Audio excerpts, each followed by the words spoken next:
يا خيبتك يا سعدية، يا خيبتك اللي ما وردتش على حد يا سعدية. الناس خيبتها السبت والحد وانا خيبتي ما وردتش على حد. ياني. في ايه يا ماما بتعيطي ليه؟ ابوك طلقني يا منيل، طلقني. يبقى انت اكيد يا ماما عملتي حاجة غلط عشان كده هو طلقك. لا والله يا ابني ما عملت حاجة. بس ازاي بابا هيطلقك وهو في الشغل؟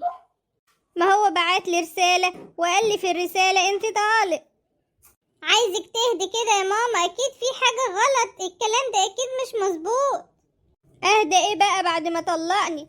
انا هقوم دلوقتي الم هدومي وامشي من هنا حالا. انت عايزني نتبهدل ولا ايه يا ماما من بعدكم؟ ارفع راسك يد لفوق، تتبهدل ايه؟ ده انت بقيت راجل زي الشحط. طب خلاص يا ماما اهدي كده لحد ما بابا يجي وبعدين نشوف ايه الموضوع. سلام عليكم. لا سلام ولا كلام بينا يا راجل يا ناقص، انت بتطلقني وبعت العشرة واللي كان بينا يا راجل يا ناقص. اطلقك ايه يا ولية؟ انت اتهبلتي، انا لسه داخل قدامك اهو. انت بعتلي رسالة بتقولي ان انت طالق.